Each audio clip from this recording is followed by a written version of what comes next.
안녕하세요. 30대 초반의 돌싱녀로 돌아온 여성입니다. 남자 보는 눈이 없다는 말이 있죠. 아마 저를 두고 하는 말일 거예요. 맞아요. 남자 보는 눈이 없어서 최악의 남자와 결혼했고 결국은 이혼했죠. 변명을 조금 해보자면 남편을 만났을 시기에 정신적으로 그리 좋은 상태가 아니었어요. 저희 가정이 그렇게 안정적인 것도 아니었고요. 부모님은 매일같이 싸우고 그 밑에서 갈팡질팡하던 외동딸에 불과했으니까요. 그럴 때 만난 남편은 참 좋은 사람이라고 생각됐어요. 젠틀하고 사람을 웃게 해주고 부드럽고 좋은 사람이다 싶었거든요. 그게 다 바람둥이가 지니는 특징인 줄도 모르고 홀라당 넘어가 버렸죠. 남편에게 여자가 많았다는 사실도 결혼하고 몇 년이 지나서야 알았어요. 그 전에는 콩깍지가 씌어서였는지 누가 그런 말을 해줘도 우리 사이를 방해하는 말이라고만 생각하곤 했거든요. 보고 싶은 대로만 볼 만큼 정신적으로 궁지에 몰려 있었던 것 같아요. 게다가 처음 시부모님과 만난 날 시부모님이 이렇게 말씀하셨기도 하고요. 예, 우리는 다른 거 안 바란다. 떡두꺼비 같은 아들 하나만 낳아주면 돼. 그거면 아무 필요 없어. 알았지? 솔직히 남자친구의 부모님을 처음 보는 자리인데 손주 이야기를 들으니 정말 당황했어요. 그래도 처음에는 손이 귀한 집안이구나 정도로만 생각했죠. 그래서 네, 열심히 해볼게요 라고 답했네요. 제가 열심히 한다고 애가 생기는 것도 아니고 생겼다고 그게 무조건 아들일 리도 없지만 뭐라고 하겠어요? 그냥 노력한다고 할 수밖에 없었죠. 그런데 결혼 기간이 1년, 2년 넘어가도 애는 생기지 않았고 점점 답답하기도 답답하고 점점 조급해졌네요. 여보, 안 되겠어. 우리 병원 한번 가보자. 혹시 모르잖아. 나한테 문제라도 있으면 어떡해. 그럴 일 없어. 우리들 아직 젊잖아. 조금 더 시도해보다가 안 되면 그때 가봐도 안 늦어. 싫어. 나 솔직히 어머님 만날 때마다 매번 손주 이야기하는 거 너무 압박감 들고 스트레스야. 일단 가서 확인이나 해보자. 응? 결국 이런 상황에 못 이겨 남편은 난임병원에서 함께 검사를 받았어요. 그런데 놀랍게도 두 사람 다 정상이었죠. 아무 이상이 없다고 하더군요. 남편에게도 저에게도 문제가 없는데 애는 안 생기니 귀신이 곡할 노릇이었죠. 그리고 그때부터였어요. 시모가 저희 사생활에 간섭하기 시작한 것이 말이에요. 예, 너희 오늘 할 거지? 오늘 날이 좋단다. 오늘 해야 아들이 생긴대. 그러니까 잊지 말고 자정 넘기기 전에 해. 네, 알겠어요, 어머님. 시모는 관계를 가질 날짜까지 지정해주며 간섭했어요. 그게 너무 수치스러웠고 짜증도 났죠. 왜 시모에게 이런 이야기까지 들어야 하는지 정말 모르겠더라고요. 게다가 남편도 문제였죠. 오빠, 오늘 언제 들어올 거야? 선생님이 어제 오늘 둘 중 하루는 꼭 해야 한다고 했는데 어제도 오빠 늦게 들어왔잖아. 애를 나 혼자 가질 수도 없는 거고 오빠가 좀 신경 써주면 안 돼? 아니, 약속이 있었던 걸 어떡하라고. 그리고 늦게 들어가면 늦게 들어간 대로 하면 되지. 왜 아침부터 전화해서 난리야? 저번에도 그런 식으로 하다가 몇 번을 놓쳤으니까 그렇지. 오빠 어머님이 전화해서 우리 언제 합방해야 되는지 알려줄 정도야. 그 정도면 오빠도 빨리 애 낳고 끝내고 싶지 않아? 그렇다고 약속을 깨고 갈 수는 없잖아. 우리 서로 귀찮게 굴지 말자. 애도 물론 중요하지. 근데 난 내 생활도 중요해. 그 말은 제가 하고 싶은 말이었어요. 저라고 제 생활이 중요하지 않은 건 아니었거든요. 다만 남편과 다르게 너무 많은 압박을 받고 있었고 그 스트레스에서 빨리 벗어나고 싶었을 뿐이에요. 나도 내 인생 살고 싶어. 그러면 우리 이렇게 살지 말자. 오빠가 어머님한테 말씀드려. 우리 이제 아이 안 갖겠다고. 이런 식으로 강압적으로 아이 갖고 싶진 않다고 오빠가 느끼는 그대로 얘기해. 그럼 되잖아. 그냥 무시해. 왜 나한테 그런 일을 떠넘기는 건데? 애가 안 생기는 게 내 탓도 아닌데 왜? 아, 그럼 그게 내 탓이야? 그런데 오빠 탓은 있지.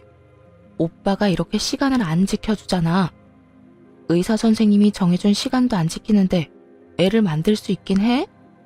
이렇게 된 거 다 오빠 탓이니까 오빠가 어머니한테 얘기하든지. 그러나 남편은 결국 시모에게 아무런 이야기도 하지 않았어요. 그리고 시모는 애가 생기지 않는다며 또다시 막말을 쏟아내기 시작했고요. 너 젊었을 적에 울란하게 논 거 아니니? 네 과거야 내가 모르지만 그래도 이렇게까지 애가 안 생기는 거 보면 네 자궁에 문제가 있는 것 같아.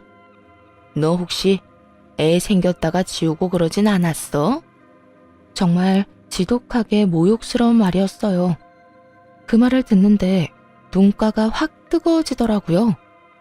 울란? 그 말은 저한테 할 게 아니라 남편에게 해야 할 말이었어요. 결혼하고 3년째 되던 해 남편의 외도를 알게 되었는데 정말 충격적이었거든요. 남편은 여자가 엄청 많았더라고요. 지인들에게 알아보니 결혼하기 전에도 많은 여자를 만나고 다녔다고 했고요. 전혀 몰랐던 건 남편이 잘 속인 것도 있겠지만 콩깍지가 씌어서 그런 걸 의심할 생각도 하지 않았기 때문이었죠. 어머님, 문란하다는 말은 저한테 할 게 아니라 어머님 아들한테 하셔야죠. 얼마 전에 남편이 업소 여자랑 바람피다가 저한테 들켰거든요. 뭐? 무슨 말 같지도 않은 소리야? 우리 아들이 뭐가? 너 화난다고 아무 말이나 짓거리는 거지? 난 네 말 못 믿는다. 없는 말 지어내지 마. 못 믿으신다고요? 가방에서 지갑을 꺼내 그 안에 꼬깃꼬깃 접힌 종이 한 장을 시모에게 내밀었어요. 이게 뭐냐? 남편이 쓴 거예요. 한 달 전에 바람피다 들켜서 저한테 쓴 각서요. 못 믿겠으면 아들 불러서 확인해 보시면 되겠네요. 시모는 당황한 표정으로 부랴부랴 안에 적힌 내용을 확인하더라고요. 남편이 업소 여자와 바람을 피웠다는 사실, 그 과정에서 상처를 준 사실, 만약 외도를 다시 저지른다면 저에게 1,000만 원을 주기로 한다는 약속까지 적혀 있었고 남편과 저의 지장이 찍혀 있었죠. 그걸 보고서야 시모는 얼굴을 구기기 시작했어요. 그런데 저보고 문란하다고요? 그래요. 아드님이 참 문란하네요. 그런데 그런 남편도 참아주고 사는데 어머님이 저한테 문란하다는 말을 하시는 건 너무하잖아요? 진짜 문란한 사람이 누군데? 애가 생기지 않는다는 이유만으로 죄도 없는 며느리에게 폭언을 퍼붓는 시모에게 해주고 싶은 말이 참 많았죠. 그리고 저희 애 안 생기는 이유 중 절반은 그이 때문이거든요. 의사가 날짜를 정해주면 뭐 하냐고요? 맨날 바쁘다고 늦게 와서 뻗어 자는데 그 와중에 업소 여자랑 바람까지 피우고. 여튼 저한테 뭐라고 하지 마시고 아들한테나 잘 좀 하라고 하세요. 네가 얼마나 매력이 없었으면 아들이 밖으로 돌아. 그게 다 네 탓이지 왜 우리 아들 탓이야? 결국 또 제 탓이네요. 그럼 영원히 저한테서는 손주 못 보시겠어요. 그러니까 이왕 이렇게 된 거 애는 포기하세요. 저도 더 이상 집착하지 않기로 했어요. 그리고 앞으로 전화해서 사생활 간섭하는 거 그만두세요. 소름 돋으니까요. 이 말에 시모는 신경질적으로 남편에게 전화를 걸더군요. 당장 오라는 말에도 남편 놈은 느긋하게 등장했어요. 시모가 남편에게 따져 물었죠. 너 이 각서 내용이 진짜야? 남편 놈이 각서를 보더니 난감한 표정을 짓고는 머리를 긁적이며 말하더군요. 그거 와이프도 알아. 일회성 만남이었어. 완전 그냥 잠깐 스치는 인연이었다고. 그런 여자를 진심으로 만날 리가 없잖아. 진심이든 놀이든 너 이 짓거리 하느라고 이때까지 손주 만드는데 소홀했던 거야? 내가 손주 보고 싶다고 얼마나 말했니? 그런데 그거 하나 못하고 이딴 짓까지 저질러? 내가 너 때문에 며느리한테 이런 취급 받아야 해. 왜요? 우리 와이프가 뭐라고 했는데? 각서 밝힌 것도 모자라서 우리 엄마한테 또 무슨 소리 했어? 자기 엄마라고 무조건 편부터 들고 나서는 남편놈을 보면서 한심한 표정으로 남편에게 말했죠. 어머님이 나더러 문란하게 놀아서 애 안 생기는 거냐고 묻길래 당신이 나보다 더 문란하다고 말해준 게 다야. 하도 안 믿으시길래 각서 보여드렸고 그거 보시고는 부끄러우셨는지 당신한테 바로 연락하시던데 그럼 이게 내가 잘못한 거야? 당신이 잘못한 거야? 이 말에 남편놈도 입을 꾹 다물고 저와 시모 눈치를 보더군요. 모르면서 남 탓하지 마. 그리고 당신이 말하기 싫어하는 것 같아서 내가 어머님한테 말씀드렸어.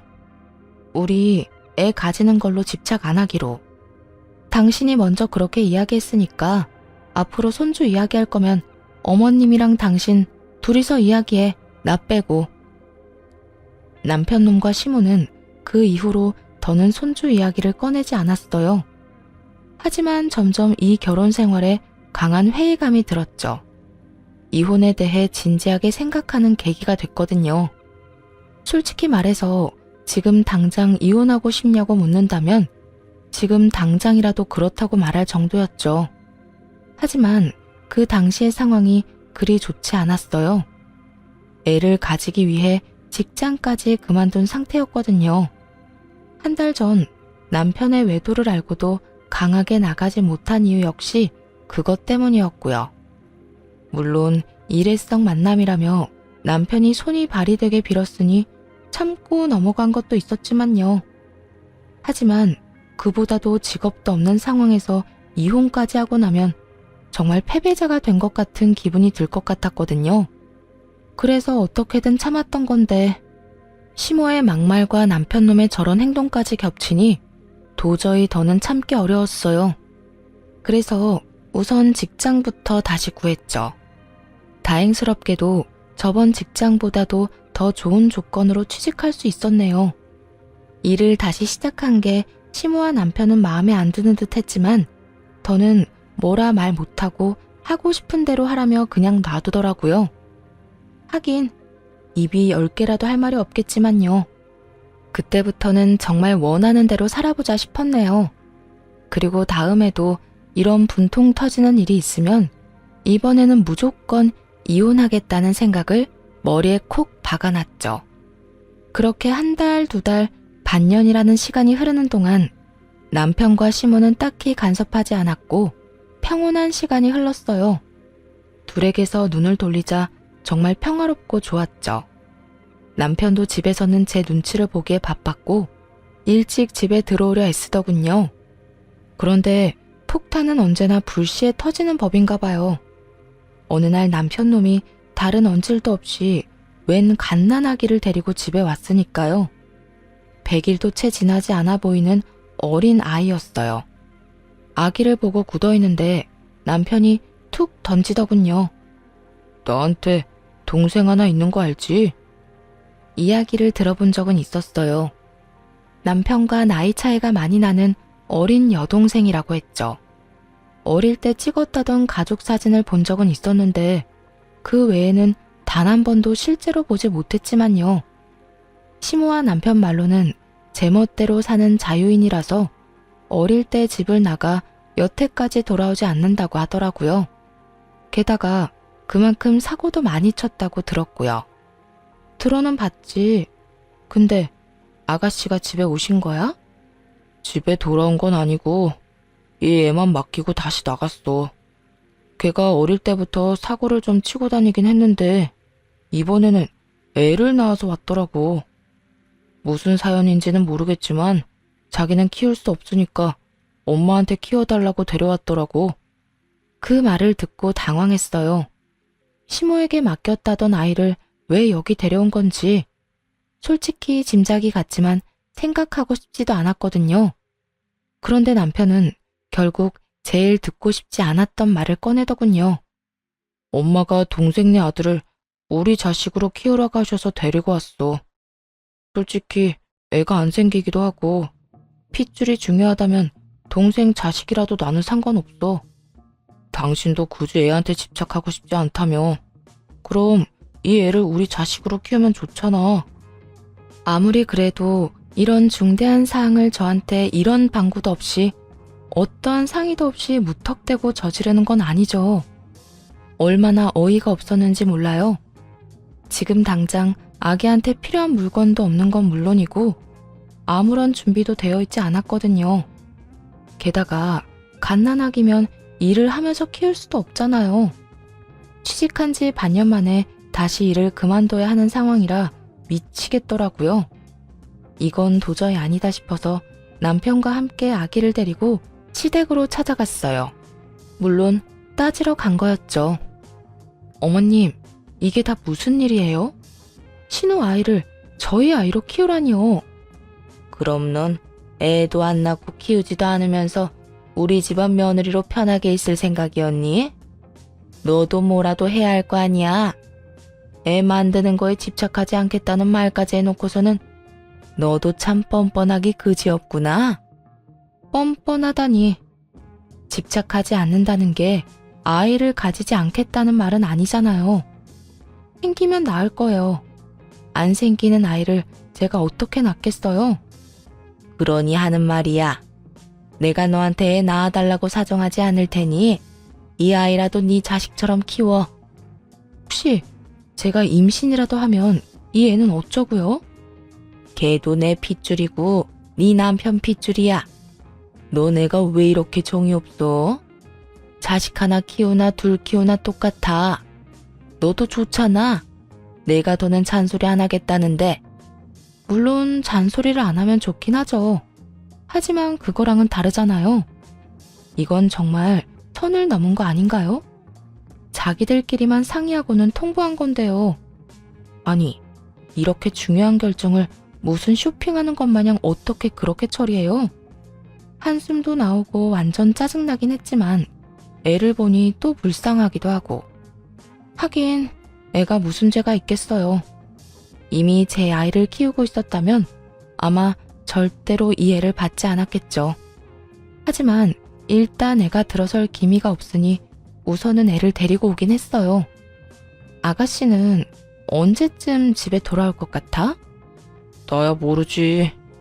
그런데 애 낳고 도망갔는데 돌아올까? 돌아와서도 모르는 애 취급하겠지. 그냥 우리 애로 키우자. 나도 많이 도와줄게. 너도 애 많이 갖고 싶어 했잖아. 남편 말을 들으니 측은함도 들더군요. 그래도 동정심으로 이런 중대사를 결정하고 싶지는 않았습니다. 일단 3개월, 딱 3개월만 애를 키워볼게. 내 아이로 등록하는 건 그 뒤에 결정할 거야. 나도 이 이상은 양보 못해. 남편 놈은 지금 당장이라도 이 아이를 우리 아이로 서류상에 올리고 싶은 모양이었지만 그것만은 안 된다며 남편을 막아섰어요. 섣불리 행동했다가 피 볼 일은 만들고 싶지 않았거든요. 그런데 남편 놈은 애를 데려온 이후로 매일같이 난리를 치더군요. 이 애의 출생 신고를 우리 앞으로 해야 한다면서요. 어차피 우리가 키울 거면 우리 앞으로 출생 신고하는 게 맞아. 당신이 양보해주면 안 될까? 동생도 그러면 더 마음이 편할 테고. 그건 아니지. 내가 키울 생각이 아직 확실하지 않은데 내가 엄마라도 되면 나중에 아가씨가 애 원할 때는 어떻게 할 건데? 가족이라고 이런 문제 섣불리 처리하면 나중에 피 보는 건 우리야. 그러니까 신중하게 생각하고 싶어. 그런데 애 출생 신고도 여태 안 한 거야? 그럼 어떡하냐? 동생이 출생 신고를 안 하고 싶어 하는데 자기 밑으로는 절대 못 넣겠다고 해서 우리한테 부탁한 거잖아. 나는 당장이라도 내 아들로 등록하고 싶지만 어차피 당신 동의가 필요하니까. 그렇다고 내 애가 아닌데 내 애로 등록하는 건 쉬운 일이야? 나한테는 큰일이라고. 일단 좀 더 지켜보자. 그렇게 겨우 잠잠해졌죠. 그리고 그 이후로 딱 2달 정도 지났을 무렵 일이 터졌어요. 그때는 아이에게 정이 들기 시작한 시기이기도 했죠. 어버이날이라 시댁에 들렀는데 시부는 없더라고요. 시모 혼자 있었는데 시모는 급히 가야 할 곳이 있다고 하더군요. 그래서 저와 아이는 시댁에 남아 있었고 남편과 시모는 남편 차를 타고 밖으로 나갔어요. 저는 시댁 집에서 아이를 보고 있었죠. 그런데 갑자기 벨이 울리더군요. 가족이라면 비밀번호를 누르고 올라왔을 텐데 벨을 누르는 게 이상해서 인터폰을 확인해보니 모르는 남녀 2사람이 있더군요. 누구세요? 여기 김영자 씨 집 아닌가요? 저는 딸인데 오랜만에 집에 오는 거라. 김영자는 시모의 이름이었어요. 곧 들리는 딸이라는 말에 놀랐죠. 한 번도 직접적으로 본 적은 없었으니까요. 그런데 얼굴이 묘하게 익숙했어요. 시모가 예전에 가족 사진이라며 보여주었던 사진 속 신우와 닮았더라고요. 물론 사진보다는 더 어른스러운 모습이었지만요. 깜짝 놀라 문을 열어주며 말했어요. 어머, 죄송해요. 어서 들어오세요. 들어온 신우는 제가 누구인지 궁금한 눈빛을 보내더군요. 아, 저희 초면이죠? 몇 년 전에 오빠랑 결혼한 사람이에요. 그때 결혼식에 오지 못하셔서 얼굴은 못 봤을 거예요. 오빠랑 어머님은 잠깐 밖에 나가셨으니까 일단 안에서 기다리세요. 세상에, 이 오빠는 결혼하는데 나한테 연락도 안 했어? 죄송해요. 결혼식에 참석은 했어야 했는데 바빠서 참석을 못했어요. 아니요, 괜찮아요. 이렇게 보게 됐으니 된 거죠. 아마 1시간 이내로 가족들 올 테니 편하게 앉아서 기다리세요. 그렇게 거실에 앉은 신우는 제가 안고 있는 아이를 보며 눈을 빛내더라고요. 그런데 아기가 너무 예쁘네요. 몇 개월이에요? 오빠 아들치고는 많이 얌전하네. 오빠 별로 안 닮았네요. 순간 뭐지? 싶었지만 혹시나 해서 신우 옆에 있는 사람을 보며 슬쩍 물었어요. 그런데 옆에 계시는 이분은 누구세요? 아, 이번에 결혼하게 될 사람인데 부모님한테 인사시키려고 같이 내려왔어요. 어버이날이라 그간 못 뵀던 것도 있고. 신우의 말에 이 남자는 애 아빠가 아니구나 생각했어요. 그러니 자기 애라고 하지 못하고 이런 식으로 말하는 거겠죠. 음료수라도 내드리기 위해 부엌으로 가는데 신우가 따라오더군요. 그래서 거실에 들리지 않도록 작은 목소리로 신우에게 물었어요. 아가씨, 그런데 제가 너무 궁금해서 그런데 저희한테 맡긴 애 아빠가 이분이 아닌 거죠? 네? 그게 무슨 소리예요? 신우가 펄쩍 뛰며 놀라서 반문하더군요. 이걸 모른 척 해줬어야 했나? 싶어서 다시 말했어요. 미안해요. 비밀인 거죠. 사실 2달 전에 저희도 급하게 애를 맡게 된 데다가 아가씨가 이렇게 다시 집을 찾을 줄 몰랐어요. 혹시 불편하시면 저랑 아기는 나가 있을까요? 애 얼굴 보면 좀 그렇잖아요. 지금 무슨 소리예요? 제 아이라니요. 저는 아이 한 번도 본 적 없어요. 제 몸을 좀 보세요. 저 아기가 아무리 많이 봐줘도 6개월밖에 안 돼 보이는데 제가 애 낳고 6개월밖에 안 된 산모처럼 보이세요? 신우는 아주 팔짝 뛰며 화를 내더군요. 하긴 저도 이상하긴 했어요. 아이를 낳아본 적은 없지만 산후에 몸무게가 빨리 빠지지 않는다고 들었거든요. 게다가 신우는 굉장히 마른 타입이었어요. 배가 하나도 없이 홀쭉하더라고요. 도대체 그런 소리는 어디서 들으신 거예요? 우리 오빠가 그래요? 아니면 엄마가? 2사람 다 저한테 데리고 와서는 신우가 애 낳고 갔다고 우리 보고 키우라고 해서 제가 지금 이 아이를 키우고 있는 거거든요. 그러면 이 애는 누구예요? 이 말에 신우가 더 크게 화를 냈어요. 그걸 제가 어떻게 알아요? 진짜 우리 엄마랑 오빠가 이 애를 제 애라고 말했다고요? 네, 제가 아이가 안 생기니 이 애를 우리 애로 키우라고. 그런데 아가씨 애가 아니면 얘는 누구 애죠? 신우와 이야기를 나누는 도중에 도어락이 열리며 남편과 시모가 들어왔습니다. 둘은 저와 신우가 함께 있는 모습을 보고 당황스러운 표정을 지으며 말했어요. 네가 여기는 무슨 일이야? 오빠, 엄마, 어떻게 이럴 수 있어요? 이래서 이 집에 오기 싫었어.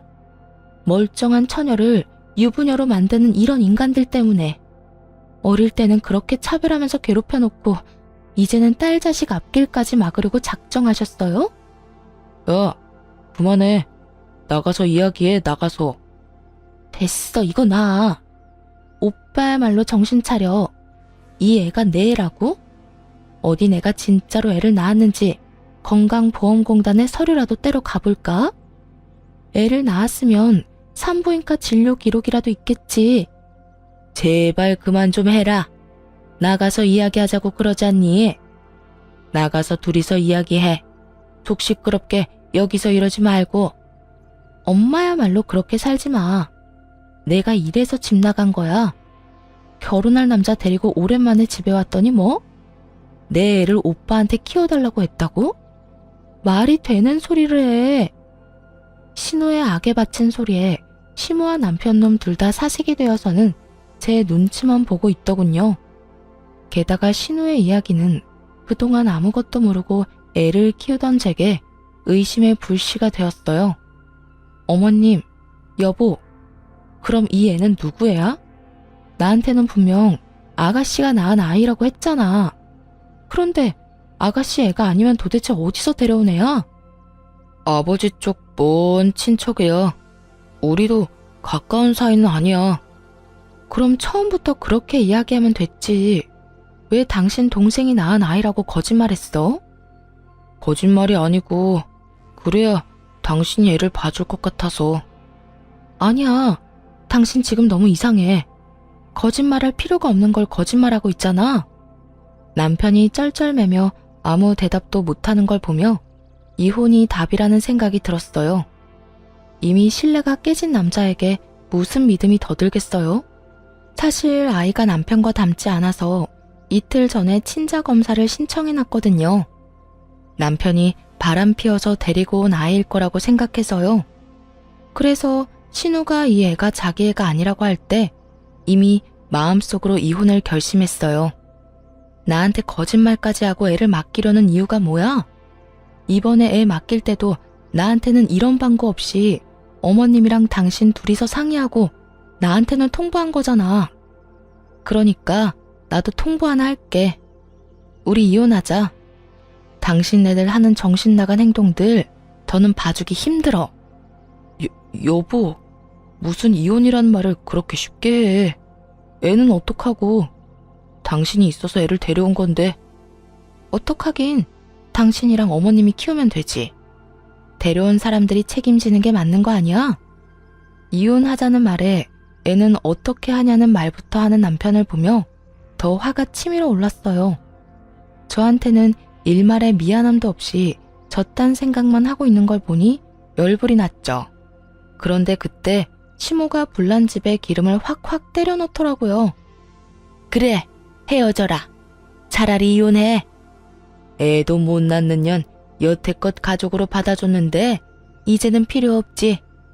이 애가 있으면 우리도 너 같은 년 필요 없어. 허, 저야말로 그쪽 집안 인간들 필요 없거든요. 누구 애인지도 모를 애를 데려와서 저한테 키우라고 한 것도 충분히 수상하고요. 당신은 도대체 누구 애를 데려온 거야?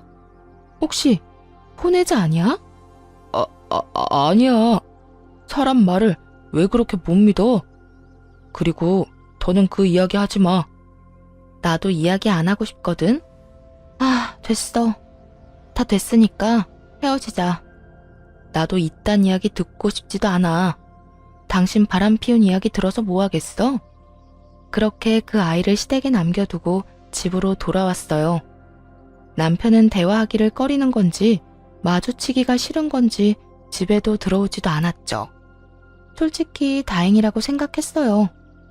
얼굴 마주하면 고성과 주먹이 오갈 것 같았거든요. 그저 친자 확인 검사 결과만 기다렸죠.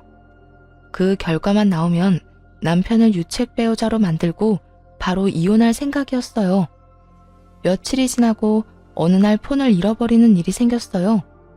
급하게 연락은 해야 하는데 폰은 없고 결국 어쩔 수 없이 급한 대로 집에 있던 컴퓨터로 카톡을 연결하려고 했죠. 그런데 남편의 컴퓨터라 그런지 남편의 카톡 창이 자동으로 뜨더군요. 잠금 모드라 비밀번호가 걸려 있었는데 단순하게도 0000으로 되어 있더라고요.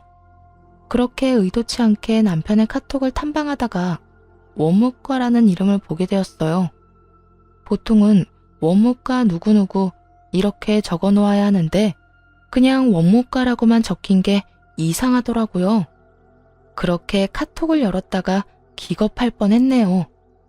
두 사람의 대화는 통상적인 직원 간의 대화가 아니었거든요. 처음부터 속일 작정으로 만들어둔 이름이더라고요. 그 원무과는 남편의 상간녀였고요. 대화 내역은 1년 반 전으로 거슬러 올라갔습니다.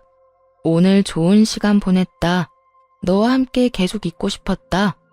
그리고 차마 설명할 수 없을 만한 사진을 주고받은 것까지 확인했어요. 게다가 더 큰 문제는 대화가 이어진 지 반년도 안 되었을 때였어요. 상간녀가 대형 폭탄을 터뜨렸더군요. 아이가 생겼다고요. 이 대목에서 확신했죠. 이 아이가 바로 제가 키우고 있던 그 아이라는 걸. 시기가 딱딱 맞아 떨어지고 있었거든요. 그리고 고민하는 상간녀에게 남편놈이 의외의 제안을 하는 걸 봤네요. 나 어떡하지? 애가 생겼어. 당신 아이야. 벌써 4개월이래. 진정해. 병원은 갔다 왔어? 응. 그런데 난 결혼도 안 했는데 애를 가졌잖아. 사람들이 이상하게 보면 어떡해? 애를 지워야 하나? 혹시 애기 성별은 뭐야? 아들이래. 그런데 나는 아들, 딸 상관없어. 그냥 너무 무섭고 만삭되면 숨기지도 못할 텐데.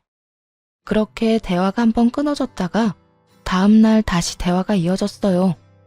애 낳는 거 내가 도와줄 테니까 애랑 나 사이 친자 검사 확인되면 우리가 애 데려갈게. 엄마와 이야기는 다 됐거든. 대가로 5천만 원. 애 낳기 전에 2,500, 애 낳고 2,500. 네가 감당하기 힘들면 우리한테 넘기는 게 어때? 애를 두고 거래를 했더군요. 애가 7개월이 돼서 배를 가릴 수 없자 남편놈이 2,500만 원을 보냈더군요. 남편놈도 망할 인간이지만 이 여자도 정신 나간 건 똑같아 보였어요. 와, 똑같은 인간들끼리 만나서 개수작 떨고 정작 피해는 저 혼자 입은 꼴이죠. 그렇게 열받아가면서 글을 넘기는데 애가 태어난 시점이더군요. 친자 확인 검사 결과를 사진 찍어서 보내줬더라고요. 99.99%. 친자가 확실했어요. 그걸 확인한 후 또 돈을 그 여자에게 보냈더군요. 남편의 혼외자가 확실한 상황이었죠. 제가 한 친자 검사 따위는 확인할 필요도 없었네요. 진짜 화도 나는데 너무 허망하더군요. 이런 꼴을 보자고 결혼을 한 게 아니었는데 말이죠.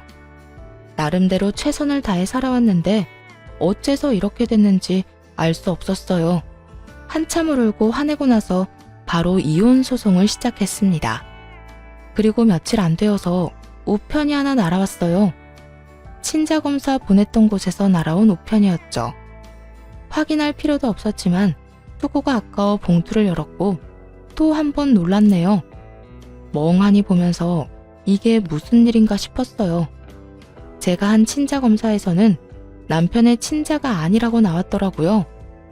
남편의 머리카락과 아이의 머리카락을 함께 보냈었거든요. 잘못될 리는 없었죠. 그런데 결과는 상간녀가 보내준 검사와 정반대니 놀랄 수밖에요. 남편놈이 자기 자식도 아닌 애를 키우고 있다고 생각하니 순식간에 기분이 좀 나아지더라고요. 그래, 너도 뒤통수 한 대 맞아봐라. 그 심정으로 검사 결과를 숨기고 소송을 진행했어요. 그리고 몇 달 지나지 않아 이혼 판결이 났죠. 애도 없고 짧은 결혼 기간 덕분인지 모르겠지만 생각보다 일찍 판결이 났네요. 이혼 소송 동안 누구의 아이인지 모르려는 시모가 보고 있었고 남편 놈은 집에 들어오지도 않았어요. 상간녀 집에 갔나 싶었는데 또 그것도 아니더라고요. 알고 보니 시댁에서 지내고 있었는데 이상하다 싶었어요. 이혼하고 나면 그 여자랑 살 거라고 생각했거든요. 그런데 그런 낌새가 없으니 이상했죠. 그래도 뭐 상간녀 위자료 소송도 했고 이제 알바겠어요? 이혼 소송 중이니 둘 다 자제하느라 그런가 보다 했어요. 남편 놈은 뭐가 그렇게 급한지 이혼 소송이 마무리되기도 전부터 아이를 자기 자식이라고 출생신고를 했더군요. 더는 상관없는 일이었지만 그게 남편에게 악수가 될 거라고 예상했어요. 그리고 자기 자식이라며 출생신고하는 남편 놈을 보며 속으로 한참을 비웃었네요. 자기 앞날을 모르고 행복에 겨워하는 웃긴 놈이더라고요. 그런데 순간적으로 그런 생각이 들더라고요. 이 놈을 더 열받게 하려면 어떻게 해야 하나 하는 생각이요. 그때 그 상간녀가 보냈다던 친자검사 결과지가 생각났어요. 상간녀는 진짜 아이 아빠가 누구인지 알고 있었잖아요. 그래서 그쪽을 잡고 흔들기로 했어요. 남편 놈에게 상간녀의 위자료 비용을 받은 다음 날, 남편의 상간녀에게 연락을 했었거든요. 이제 용건 다 끝난 거 아닌가요? 전화를 받자마자 상간녀는 뾰족하게 말하더라고요. 사실 저 그 애가 남편 애가 아닌 거 알아요. 저도 친자검사 했거든요. 폰 너머로 숨막히는 침묵만 전해져 왔어요. 긴장한 모양이더라고요. 절로 피식 웃음이 나더군요. 아직 이혼 판결은 안 났는데 판결 나고 다음날 그 사람한테 선물로 검사 결과지 줄 생각이에요. 그러니까 잘 생각하고 행동하세요. 이렇게 말하면 상간녀가 애를 데리고 도망갈 거라고 생각했어요. 돈도 받아먹었고 위자료까지 대신 내줬는데 알고 보니 남편 자식이 아니라면 맞아 죽기밖에 더 하겠어요. 그 전에 애 데리고 도망가는 게 낫지. 그런데 그 상간녀는 생각보다도 더 나쁜 년이었더라고요. 이혼 판결이 나고 전 남편 놈은 저희 신혼집을 제2의 신혼집으로 만들기 위해 와 있었어요. 저는 짐을 싸서 이제 막 나가려는 참이었고요. 그런데 전 남편 놈만 보이고 상간녀가 보이지 않자 싱긋 웃으며 물었죠. 이 집에 새로 들어올 분은 같이 안 왔나 봐? 당신이 신경 쓸 일은 아니지. 어차피 남남이고 넌 나갈 사람인데 궁금할 게 뭐가 있어? 그건 그렇지. 근데 아쉽다. 둘이 같이 있을 때 보면 좋았을 텐데. 마음에도 없는 소리를 하며 남편에게 서류를 한 장 내밀었어요. 자, 내 마지막 선물이야. 그래도 이건 알려주고 가야 할 것 같아서. 내민 서류 봉투를 슬쩍 보더니 전 남편이 그걸 받아갔어요. 이혼하는 마당에 선물은 무슨. 그러지 않아도 전 남편 놈 기분은 그리 좋지 않은 상태였죠. 왜냐면 유책 배우자가 되면서 위자료를 개원해야 했거든요. 상간녀에게도 상간녀 위자료 소송을 했는데 그것도 전 남편이 내줬더라고요. 돈이 2배로 들었으니 기분이 더러울 법했죠. 기분 더러워 보이네? 근데 어쩌지? 그거 보고 나면 기분이 더 더러울 텐데. 기분이 안 좋은데 왜 선물이야? 이거 뭔데? 기분은 더럽지만 지금 모르면 나중에 더 기분 더러울 만한 거지. 지금 알고 있는 게 좋지 않을까 해서 주는 거야. 그냥 숨겨도 되는데 넌 알아야 할 것 같아서 내 마지막 배려지. 전 남편 놈이 서류를 꺼내 읽는데 눈이 완전 동그래지더군요. 이게 뭔데? 친자검사? 누구랑 누구를 검사한 거야? 부모 자식이 아니라고 나온 건데 설마. 전 남편 놈 얼굴이 슬슬 경악으로 바뀌더군요.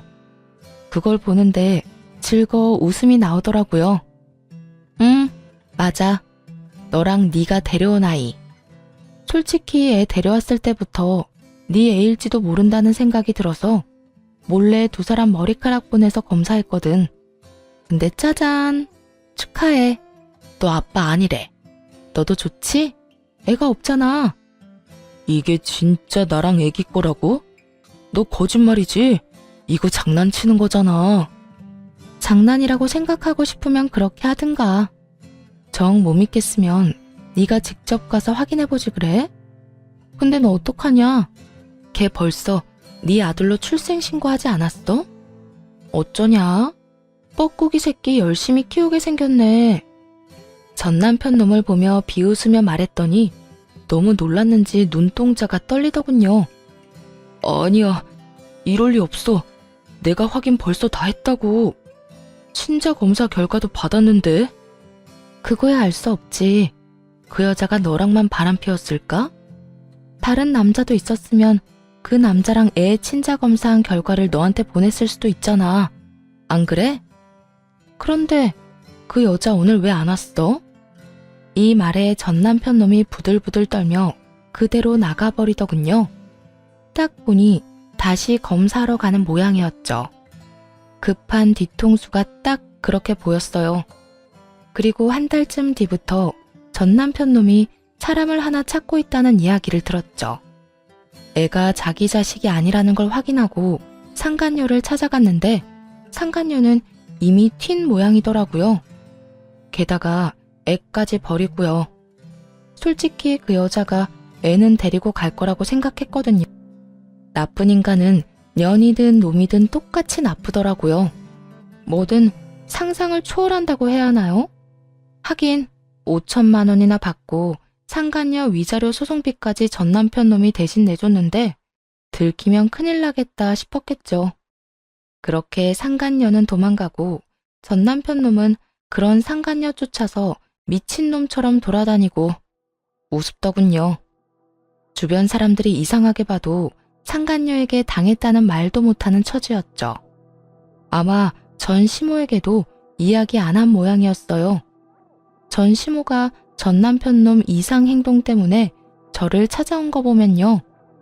혼이 빠진 전 남편 놈 때문에 전 시모가 찾아온 건 이혼하고 2달쯤 뒤였어요. 전 시모가 고급 유모차에 애를 태워서는 회사까지 찾아가서 기다리고 있더군요. 설마 저를 보러 왔다는 생각은 하지도 못하고 그냥 지나치려는데 붙잡으며 잠깐 이야기라도 하자고 하더라고요. 무슨 일이세요? 이제 저랑은 남남이신데 할 말이 남은 것도 아닐 것 같고.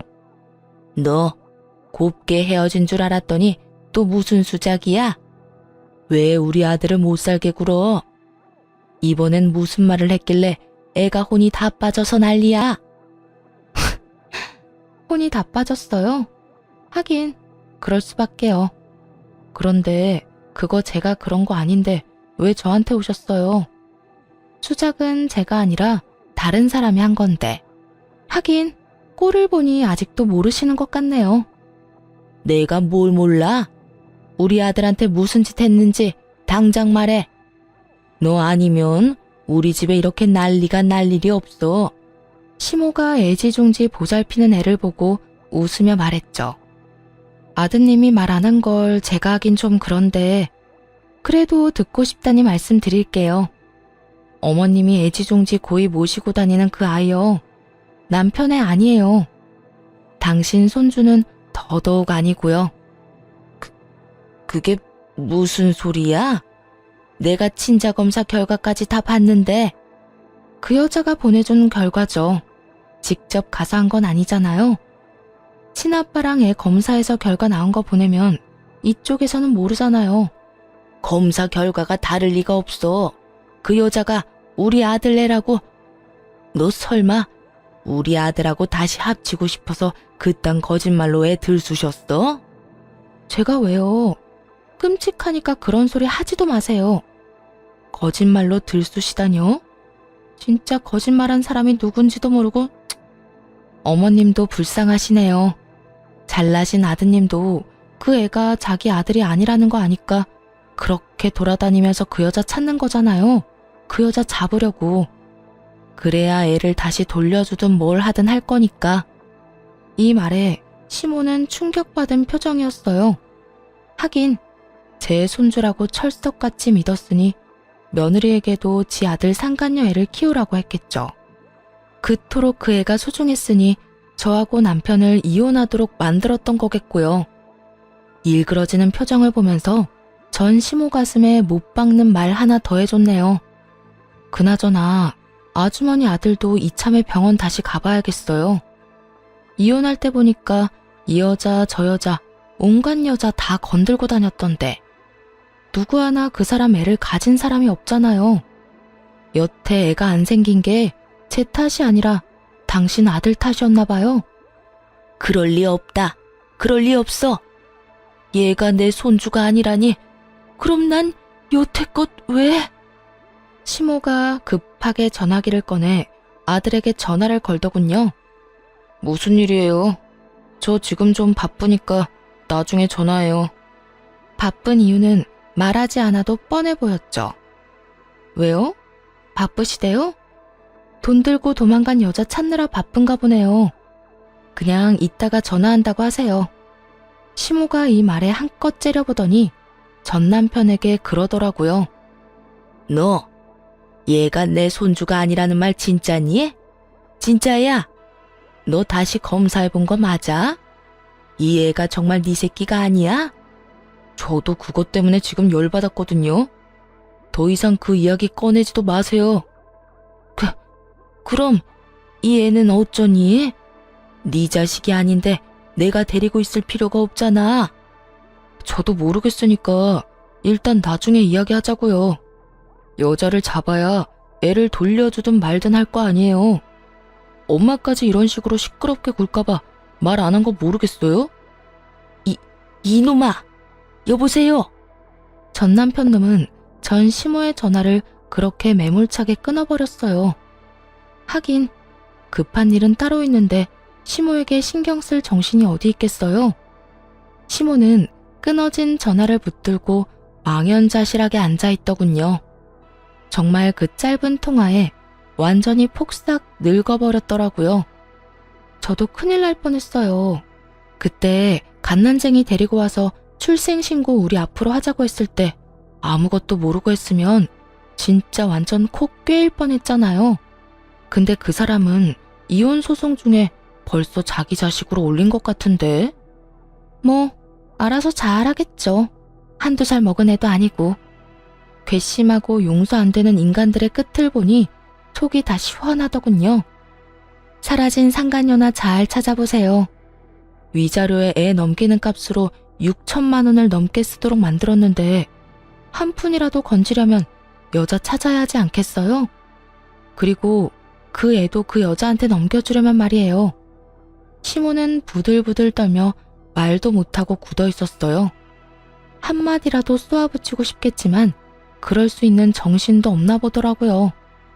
하기야 아이와 상간녀 생각으로 온통 가득할 테니 말이에요. 그런 시모를 놔두고 혼자 나왔네요. 나중에 이야기 들어보니 이 여자를 찾지도 못하고 애도 여전히 키우고 있다더군요. 생각 외로 기른정이 컸나 싶었는데 그건 전혀 아니었고요.